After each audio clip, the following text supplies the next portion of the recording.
ये तो starting allow कैसे करनी, कौन अलाउ करेगा? अभी तो मेरे जिम्मे में है।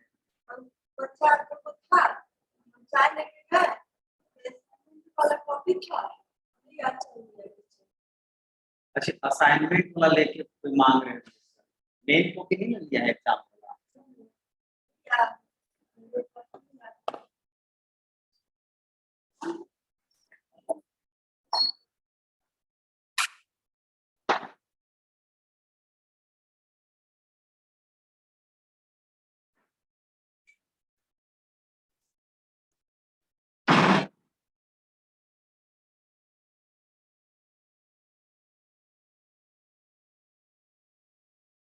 Good morning all of you, मेरी आवाज जा रही है? Good morning sir. Yes sir. Yes sir. अभी है, एक मिनट।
सबसे पहले किनको किनको किस पे प्रॉब्लम है वो क्वेश्चन हमको लिखा देंगे, ठीक है? उसके अकॉर्डिंग हम बताते जाएंगे।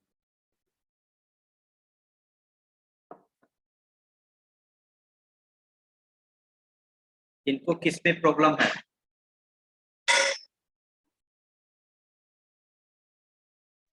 सर एक व्हाइट पॉइंटर का एग्जांपल बता देते प्रोग्राम एक। व्हाइट पॉइंटर का? Yes sir. व्हाइट पॉइंटर और किसी का नोटपैड में लिखते जाते हैं। Yes sir.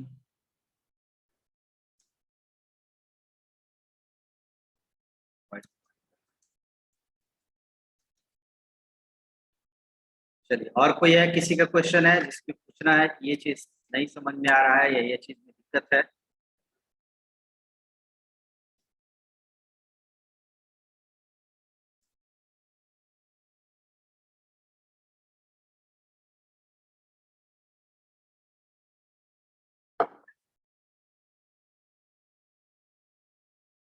यानी कि और किसी को कोई दिक्कत नहीं है, तो सिर्फ व्हाइट पॉइंटर बता के क्लास ऑफ कर देते हैं। सर थोड़ा पॉलीमॉर्फिज्म बता दीजिए। अभी जब बोलने लगे तब आ गया पॉलीमॉर्फिज्म में।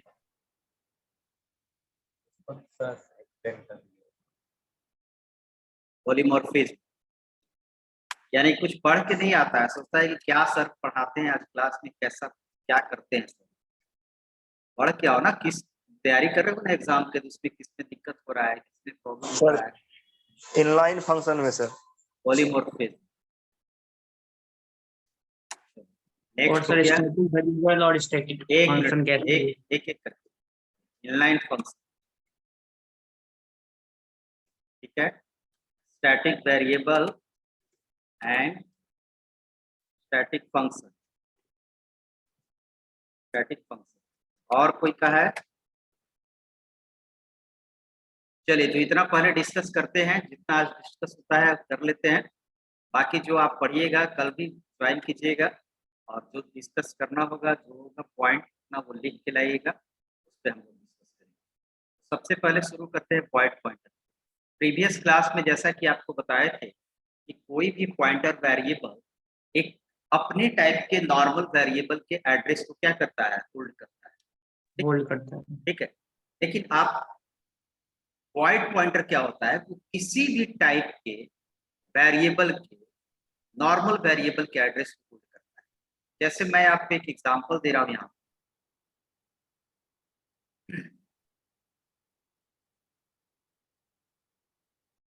सपोज आप देखते होंगे कि आप प्रीवियस क्लास में भी इसको हम डिस्कस किए थे कि आप एक नॉर्मल वेरिएबल लेते हैं, ठीक है, और उसके बाद फिर आप क्या करते हो? Pointer value, int string.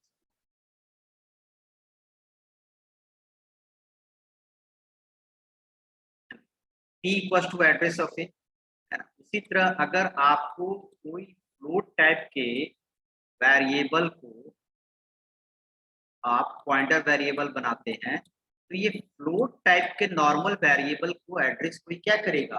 Character character type, है ना। इसके लिए ऐसा नहीं कर सकते आप कि q equal to address of A, that is wrong, ये गलत है, ठीक है। आपको एक फ्लोट वेरिएबल बनाना पड़ेगा, फ्लोट p, और उसमें आप q में p के एड्रेस को क्या कर सकते हैं? ये आप पहले से बात। अब यहाँ पर क्या है? Void pointer. वॉइड पॉइंटर क्या होता है? वॉइड पॉइंटर को हम लोग डिक्लेयर करते हैं वॉइड की। और आप जानते हैं सी और सी प्लस प्लस में वॉइड का मतलब क्या होता है? टाइपलेस, नो एनी टाइप, ठीक है। यानी कि अभी इसका जो डिस्क्रिप्शन है इस पॉइंटर वेरिएबल p का, वो टाइपलेस है, यानी कि it is ready to hold any type of variable address. ये किसी भी टाइप के वेरिएबल के एड्रेस को होल्ड करने के लिए क्या है? कैपेबल। तो आप इसको इंट a ले लीजिए या इंट b ले लीजिए, ठीक है ना। एक समय में एक ही करेगा, लेकिन फ्लोट b ले लीजिए आप, ठीक है। तो ये p equal to address of a भी रख सकते हैं, लेकिन p इक्वल टू अगर आपको मन है तो एड्रेस ऑफ b भी रख सकते हैं, लेकिन एक समय में आप एक ही रख सकते हैं। ऐसा नहीं कि ए और बी दोनों को रखा। अगर पहले आपने ए रखा हुआ है फिर बाद में बी रखा तो एक ओवरराइड करके B रख देगा। तो ये तो पहले से आप जानते हैं कि कोई भी वेरिएबल में नया वैल्यू हम लोग डालते हैं तो उसको ओवरराइड कर देता है। लेकिन जो सबसे बड़ा यहाँ पर चीजें हम लोग देख रहे हैं वो ये देख रहे हैं कि पॉइंटर वेरिएबल एक समय में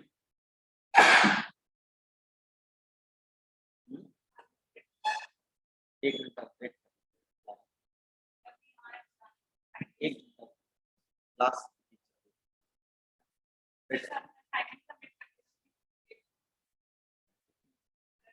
नहीं, अभी क्लास थोड़ा देर वेट। तो ये हो गया पॉइंटर वेरिएबल इंट ए, और ये फ्लोट बी।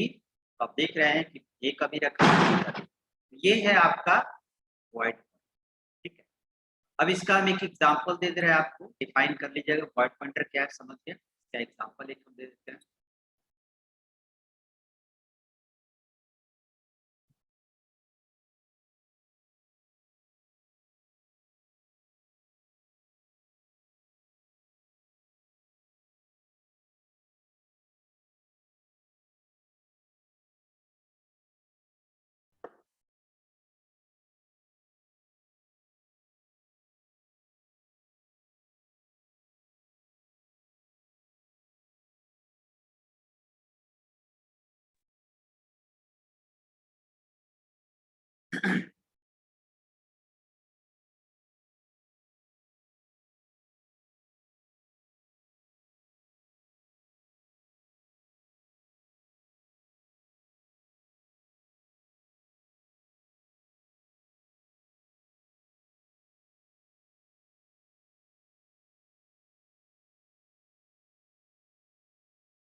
इसी का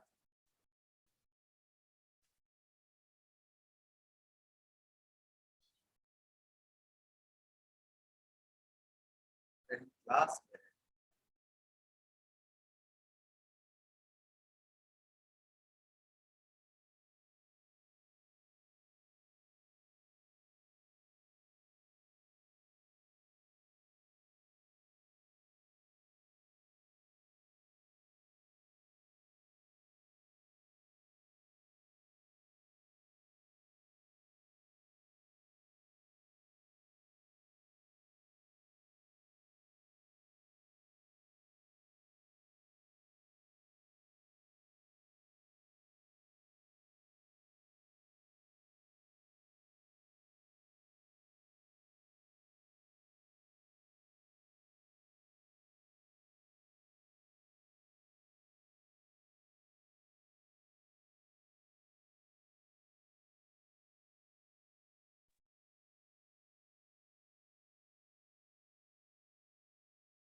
क्या जी? हाँ ठीक।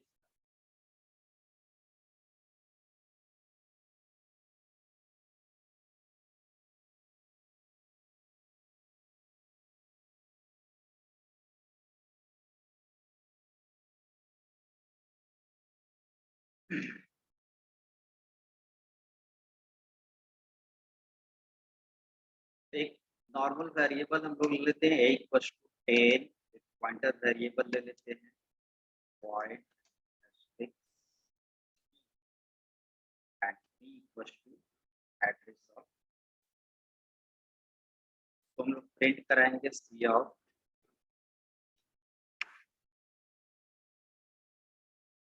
Value equals to स्ट्रिक्स।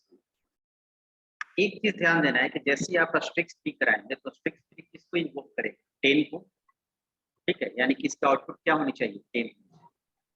लेकिन इसमें प्रॉब्लम क्या है कि अभी अगर आप इसको रन कर सकते हैं तो एक चीज प्रॉब्लम दे रहा है, वो देगा आपको टाइप कास्टिंग।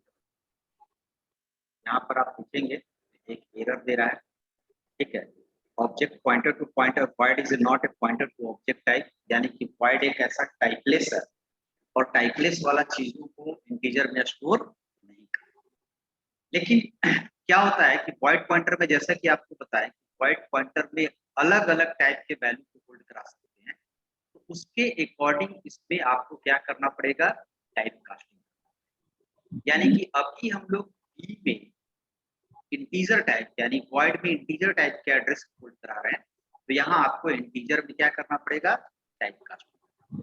टाइप कास्टिंग आप कल्पना जानते हैं पहले से ही, पॉइंटर है यहाँ पर आ गया 10, बस यही है void पॉइंटर। आप चाहे तो इसमें वोट का भी वैल्यू रख सकते हैं।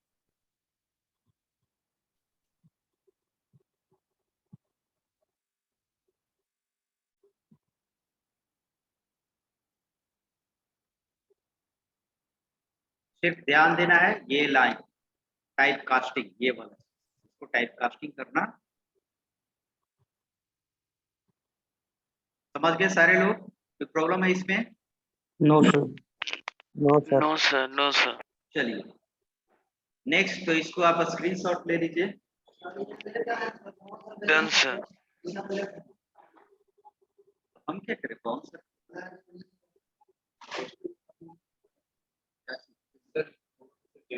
तीसरे दिन आया था एग्जाम देने,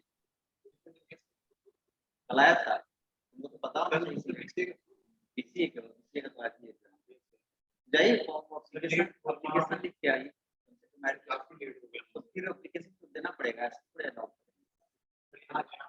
एप्लीकेशन लिख दीजिए भाई, एक उपाय है। टाइम खत्म हो जाएगा तो हम क्या करें, और रेगुलेट हो जाते थे तो एप्लीकेशन लिखना, फिर एक्सक्यूज है ही नहीं, एप्लीकेशन खुद बोलेंगे उसके बाद। चलिए तो नेक्स्ट हम लोग आते हैं, स्क्रीनशॉट ले लिए होंगे, अबाउट पॉलीमॉर्फिज्म, पॉलीमॉर्फिज्म के बारे में। तो पॉलीमॉर्फिज्म में आप सबसे पहले सारा डेफिनेशन याद रखेंगे, ठीक है। पॉलीमॉर्फिज्म का डेफिनेशन क्या है? पॉलीमॉर्फिज्म का मतलब हम पहले से आपको समझा दिए हैं कि पॉली मतलब होता है मेनी, फॉर्म्स मतलब होता है फॉर्म, है ना, ठीक है। तो मतलब एक ही चीज का डिफरेंट डिफरेंट फॉर्म, ठीक है, उसके डिफरेंट डिफरेंट क्या है आउटकम, सिमिलरिटी हो, है ना, सब, लेकिन उसका आउटपुट क्या हो डिफरेंट, उसका काम क्या हो डिफरेंट। और इसका एक रियल लाइफ एग्जांपल भी दिए थे, जैसे ह्यूमन का दिए थे एग्जांपल कि ह्यूमन अलग अलग समय में अलग अलग तरीके का बिहेव करता है, ठीक है। एक ह्यूमन कभी स्टूडेंट होता है, एक ह्यूमन कभी चाइल्ड होता है, एक ह्यूमन फादर हो सकता है, ठीक है। तो अलग अलग बिहेवियर है, इसी कॉन्सेप्ट को लेके बनाया गया है क्या पॉलीमॉर्फिज्म। क्या होता है प्रॉब्लम कभी कभी कि किसी भी चीज का पर्पस सिमिलर होता है, प्रीवियस आप देखे होंगे सी में पर्पस सिमिलर होता है, ज्यादातर पर्पस हम लोग किसका यूज करते हैं फंक्शन का। तो पर्पस सिमिलर होते हुए भी हम लोग को नाम क्या करना पड़ता है चेंज करना पड़ता है, क्योंकि सिमिलर नाम के हम लोग एक से ज्यादा चीजों को इन्वॉल्व नहीं करा सकते। तो उसी चीज को ये खत्म किया है कि जब पर्पस सेम है तो उसका फॉर्म भी क्या होना चाहिए सेम होना चाहिए, थोड़ा बहुत डिफरेंस होना चाहिए, थोड़ा डिफरेंस होगा तभी ना वो थोड़ा अलग काम करेगा, लेकिन पर्पस क्या होना चाहिए सेम। जैसे आप स्टूडेंट थोड़ा डिफरेंसेस होता है, आप क्लास में आते हो तो आप वही आदमी आप क्लास में पढ़ते हो लेकिन आपका यूनिफॉर्म हो जाता है यहाँ, वही आदमी आप मार्केट जाते हो तो आप ट्राउजर में भी चले जाते हो, ठीक है। वही रेलवे स्टेशन पर जाते हो तो आप फॉर्मल ड्रेस में भी चले जाते हो, सॉरी कैजुअल में भी चले जाते हो। तो ये जो है वो लिटिल बिट चेंजेस होगा, लेकिन आप एक ही आदमी हो, ऐसा नहीं कि हर जगह आदमी बदल जा रहा है। उसी तरह है कि थोड़ा बहुत चेंज होगा, लेकिन उसकी पर्पस सेम है, उसकी आइडेंटिफिकेशन, उसकी फॉर्म भी क्या होगा सेम। तो ये तो पॉलीमॉर्फिज्म को आप 2-3 लाइन में डिफाइन कर सकते हैं, बट उसके लिए फिर अगर आपको अबाउट पॉलीमॉर्फिज्म पूछेगा तो पॉलीमॉर्फिज्म हम लोग कैसे अचीव करते हैं। पॉलीमॉर्फिज्म अचीव करने के लिए मैं आपको पहले से बताया हूँ कि पॉलीमॉर्फिज्म को अचीव करने के लिए हम लोग 4 चीजें पढ़ते हैं, ठीक है। एक तो हम लोग पढ़ते हैं फंक्शन ओवरलोडिंग,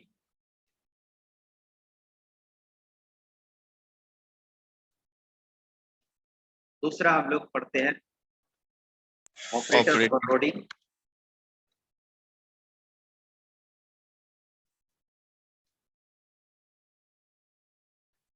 तीसरा है फंक्शन ओवरराइडिंग,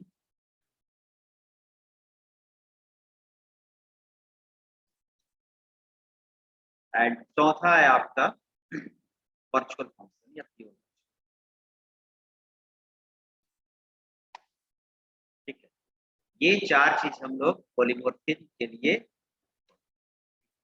अब इन 4 चीजों में आपका पता ही है हम लोग अलग अलग टाइप से हम लोग इसको क्या करते हैं डिफाइन करते हैं, जिसमें आपका सबसे पहला जो आ गया ये फर्स्ट एंड सेकेंड जो है वो है आपका कंपाइल टाइम पॉलीमॉर्फिज्म, और ये क्या है आपका, ठीक है। ये कंपाइल टाइम हो गया, जैसे बताया भी है आपको कंपाइल टाइम, और ये हो गया रन टाइम।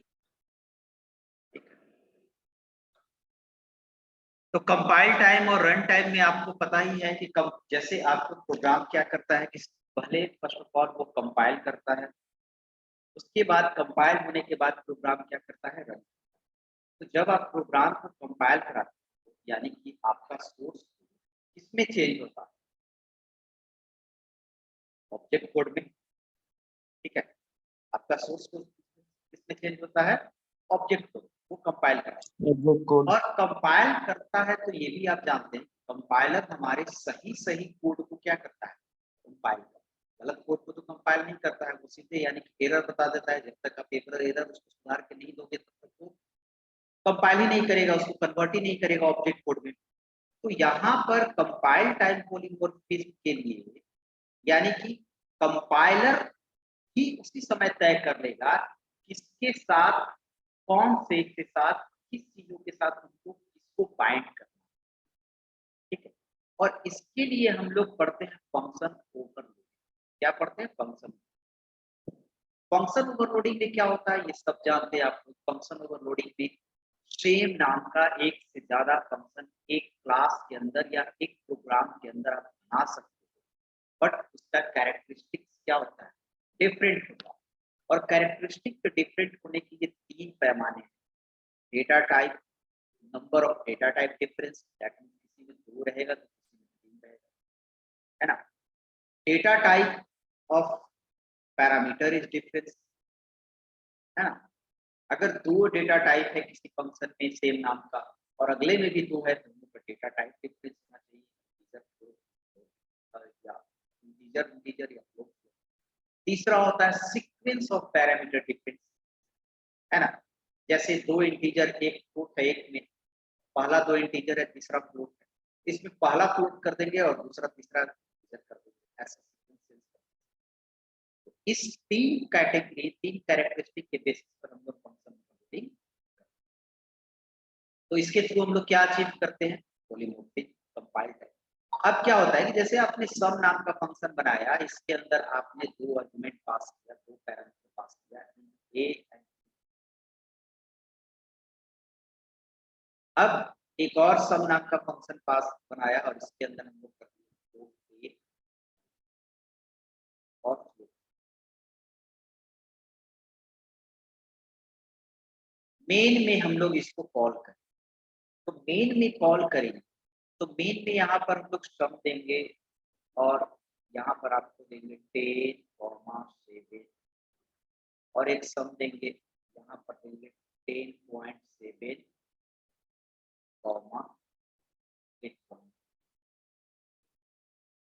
तो इसमें क्या होगा? तो आप जानते हैं कि जिस समय प्रोग्राम कंपाइल करता है, ऑब्जेक्ट कोड में चेंज होता है, उस समय बाइंड होगा ना कि किसके साथ। हर एक कोडिंग को तो एक एक कोडिंग को चेक करता है तभी ना वो कंपाइल करता है। अगर कोडिंग को नहीं चेक करता तो गलत कोड को भी क्या कर देता है, सोर्स कोड में चेंज होता है, आपको एरर देता ही नहीं, है ना। तो कोडिंग को चेक करता है। तो ये कोडिंग अगर आप यहाँ पर लिख देंगे सम और यहाँ पर लिख देंगे सी, तो ये तो गलत दे देगा, यानी कि ये कंपाइल कहेगा कि ऐसा फंक्शन बना ही नहीं है। यानी कि कंपाइल टाइम ही क्या कर रहा है, ये बाइंड कर रहा है कि हमको किसके साथ बाइंड होना, बॉन्ड होना, किसके साथ इन्वोक होना, ठीक है। तो ये चीज समझना है, इसको हम लोग बोलते हैं कंपाइल टाइम पॉलीमॉर्फिज्म। ये समझ गया, कंपाइल करेंगे ये लाइन मिलेगा, इसको जब सोर्स कोड से ऑब्जेक्ट कोड में चेंज करेगा तो ये इसके साथ बाउंड हो जाएगा।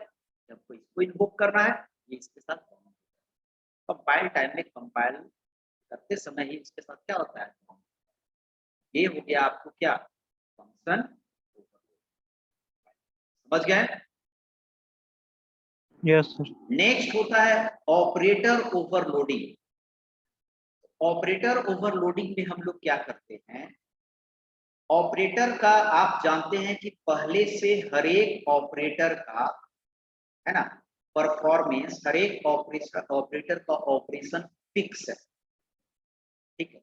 आप जानते हो प्लस एडिशन परफॉर्म करता है, minus subtraction, multiplication, asterisk, division, ठीक है। इस तरह के सारे ऑपरेटर का पहले से ही क्या है, ऑपरेशन फिक्स है, कौन सा ऑपरेटर कौन सा ऑपरेशन करेगा। अब यहाँ पर एक ही ऑपरेटर ऑपरेशन तो वही करेगा बट डिफरेंट डिफरेंट टाइप के डेटा पर।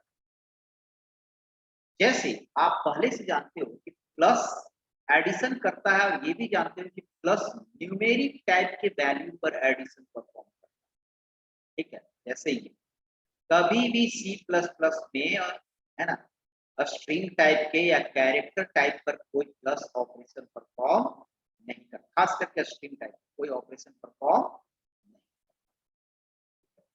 तो यहाँ पर है कि इसका थोड़ा सा और एक्सपेंड करके प्लस को हम लोग यूजर डिफाइंड डेटा टाइप पर भी ऑपरेशन परफॉर्म करते हैं। और हमारा बुक्स में यूजर डिफाइंड डेटा टाइप क्या है, यानी कि ऑपरेटर ओवरलोडिंग में हम लोग यूजर डिफाइंड डेटा टाइप यानी ऑब्जेक्ट पर वही ऑपरेशन परफॉर्म करता है पूरे में। ऑपरेटर ओवरलोडिंग में यही होता है कि जो काम हम लोग उसको पहले से फिक्स है कि ये इंटीजर पर करेगा, ये फ्लोट पर करेगा, है ना, कौन ऑपरेशन क्या करेगा वो तो फिक्स ही है, किस तरह के वैल्यू पर करेगा वो भी फिक्स है। लेकिन यहाँ पर ऑपरेटर ओवरलोडिंग में सारा ऑपरेशन आपको किस पर होता है, ऑब्जेक्ट। और ये तो जानते हैं कि एक ऑब्जेक्ट मल्टीपल वैल्यू को होल्ड करता है, ठीक है। पहले से तो ऑब्जेक्ट पर कहीं पर नहीं करता है, आप दूसरे लैंग्वेज में भी जाइएगा तो ऑब्जेक्ट पर डायरेक्ट परफॉर्मेंस नहीं करेगा, ठीक है। C++ नहीं कर रहा है उसमें, तो ये है ऑपरेटर ओवरलोडिंग। तो अब यहाँ पर आप जानते हैं कि ऑपरेटर ओवरलोडिंग में हम लोग एक फंक्शन बनाते हैं एक ऑपरेटर ओवरलोडिंग का हम लोग फंक्शन बनाते हैं, है ना, जैसे void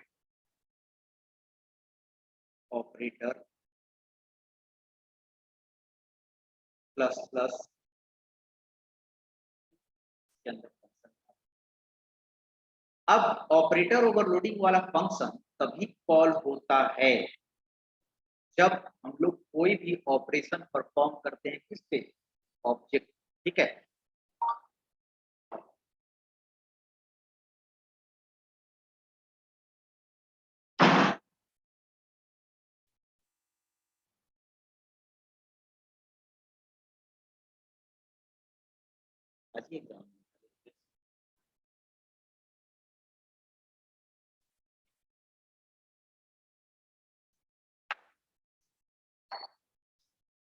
ठीक है, किस पे परफॉर्म करना है, ऑब्जेक्ट पे। तो अब सपोज ये ए क्लास के अंदर है, ए का हम लोग ऑब्जेक्ट बनाएंगे, ए ओबीजे,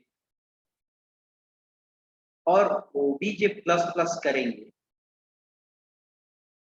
तो यही हो गया, और ओबीजे प्लस प्लस करेंगे तो यही ऑपरेटर ओवरलोडिंग वाला आपके फंक्शन को क्या करेगा, कॉल करेगा। वो वही इन्वोक करना है, कॉल करना, ठीक है। तो अब यहाँ पर आपको देखना है कि प्लस प्लस को आप पहले से जानते हैं कि प्लस प्लस ऑपरेटर इंक्रीमेंट के लिए यूज होता है, एक से इंक्रीज करता है वैल्यू को, और इसका ऑपरेशन आप जान रहे हैं किस तरह के वैल्यू पर करेगा, ये सेटिंग है। अब खत्म करेंगे, आपको बता दूंगा, तो मेरा क्लास खत्म होगा हम आपको बता देंगे, नीलेश तक को वो ले लेंगे। तो प्लस प्लस है, अब प्लस प्लस जानते हैं कि न्यूमेरिक वैल्यू पर काम करता है, लेकिन यहाँ पर जो प्लस प्लस परफॉर्म कर रहा है वो किस पे कर रहा है, ऑब्जेक्ट, यानी कि यही हो गया आपको ऑपरेटर ओवरलोड।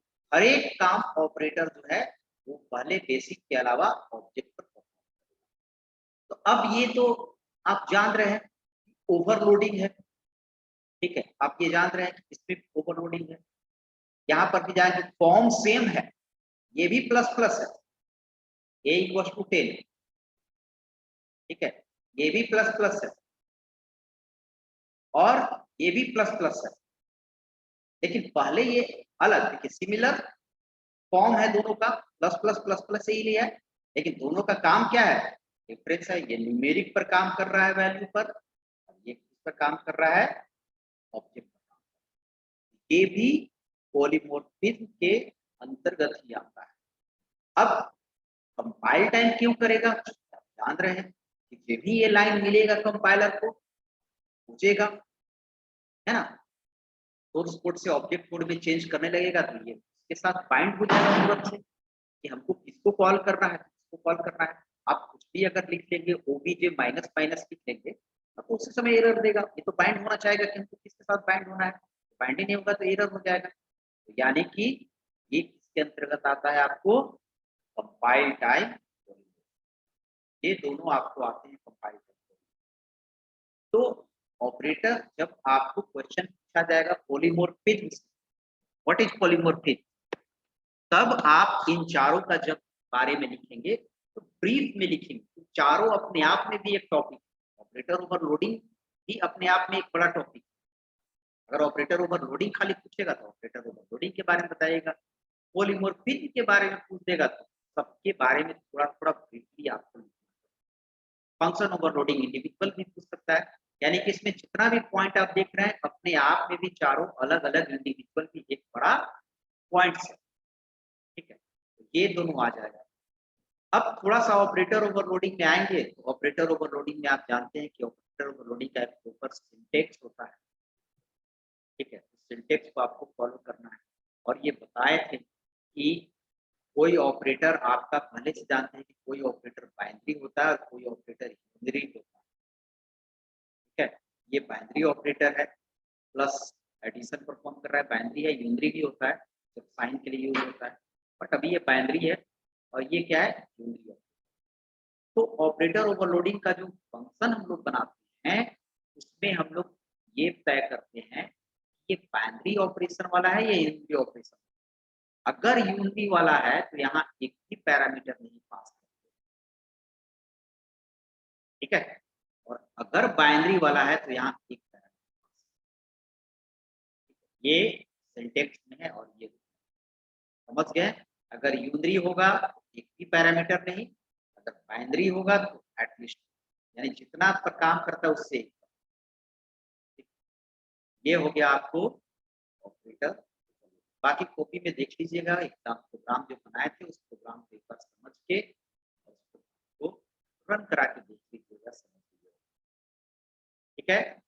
दूसरा कि ऑपरेटर ओवरलोडिंग को हम लोग यूज करते हैं फ्रेंड फंक्शन के थ्रू। तो फ्रेंड फंक्शन के थ्रू भी हम लोग इन्वोक करते हैं, वो भी एग्जाम्पल दिया हुआ है। और फ्रेंड फंक्शन में क्या होता है ये भी क्लैरिटी रखना चाहिए। फ्रेंड फंक्शन के थ्रू अगर ऑपरेटर ओवरलोडिंग बना रहे हैं तो अगर यूनरी ऑपरेटर को ओवरलोड कर रहे हैं तो एक पैरामीटर, और अगर बाइनरी को ओवरलोड कर रहे हैं तो दो पैरामीटर। यानी कि जितना जैसा ऑपरेटर जितने वैल्यू पर वो ऑपरेशन परफॉर्म करेगा यहाँ पर क्या पास करेगा, आर्गुमेंट पास पैरामीटर। फ्रेंड में यूनरी है तो 1, बाइनरी है, नॉर्मल में यूनरी है तो 0 एंड बाइनरी। समझ गए, एग्जांपल आपको दिए हुए हैं, प्लस का देख लीजिएगा तो ये सबका होगा, ग्रेटर देन का देख लीजिएगा तो ये सबका हो जाएगा, ठीक है। प्लस का दिए हैं, प्लस प्लस का दिए हैं, ग्रेटर देन का दिए हैं, सी इसका भी दिए हैं ऑपरेटर, शटर और एक्सट्रैक्टर का भी आपको एग्जांपल दिया हुआ है, आप उसको एक बार क्लियर है।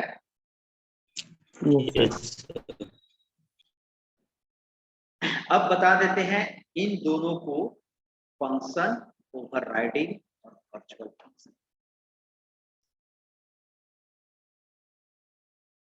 देखिए फंक्शन ओवरराइडिंग में सबसे पहले तो फंक्शन ओवरराइडिंग का केस जो होता है वो होता है इनहेरिटेंस। बिना इनहेरिटेंस के फंक्शन ओवरराइडिंग नहीं, यानी कि हम लोग फंक्शन ओवरराइडिंग की इनहेरिटेंस। फंक्शन ओवरराइडिंग में नेम तो सेम होता ही है, उसके साथ साथ सिग्नेचर भी सेम होता है। सिग्नेचर सेम करने का मतलब कि जितना पैरामीटर, मतलब जितना भी फंक्शन होगा नेम भी सेम होगा और उसके अंदर पैरामीटर भी एकदम से क्या होगा, सेम। लेकिन इसके साथ कंडीशन क्या है, it is always used in inheritance and the function overriding functions are in not in same classes.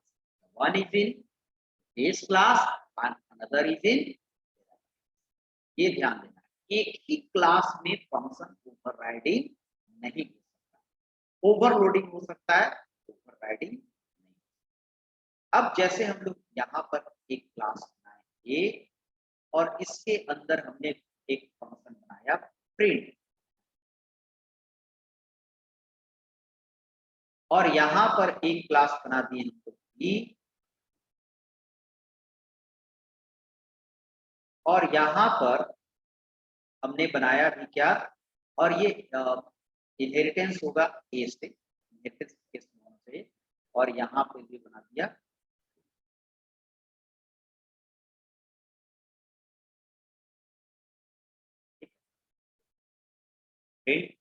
अब आप मेन के अंदर दोनों के अपने अपने ऑब्जेक्ट के थ्रू इनपुट करेंगे और आप ए डॉट प्रिंट लिखेंगे,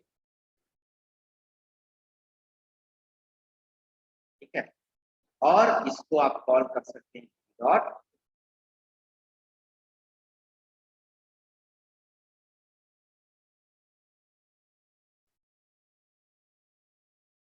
क्लियर है।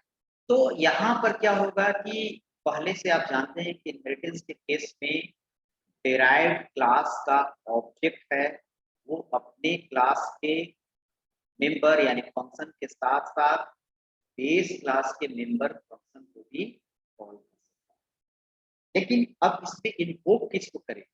इन्वोक करेगा, इसको बाइंड करेगा। बाइंड इसमें किसको करेगा? तो आप जानते हैं ए डॉट प्रिंट है, तो सबसे पहले अपने क्लास में वो ए डॉट प्रिंट इसको मिल गया, इसको इन्वोक कर लेगा, इसको रन कर देगा। बी डॉट प्रिंट है, तो बी डॉट प्रिंट उसको अपने क्लास में मिल जा रहा है, वो अपनी क्लास के ही फंक्शन को क्या करेगा? वो ऊपर नहीं जाएगा, ऊपर तब जाएगा जब अपने में नहीं मिले। इसको मिल जा रहा है, तो यहाँ पर तो नेम सेम है, ओवरराइड नहीं हो रहा है, कोई ओवरराइडिंग सिचुएशन अभी नहीं हो रहा है, नेम सेम है, ये अपना काम कर रहा है, ये अपना काम कर रहा है, ये अपने के थ्रू कॉल कर रहा है, ये अपने के थ्रू कॉल कर रहा है। अब आपको क्या करना होगा, इसके थ्रू, ये तो बाइंड कर ले रहा है, इसके थ्रू इसको कॉल कर, ठीक है, इसके थ्रू बी के थ्रू इस प्रिंट को कॉल करना। तो उस सिचुएशन में आपका क्या हो जाता है कि बार बार आप बी डॉट प्रिंट कीजिएगा, बी डॉट प्रिंट कीजिएगा,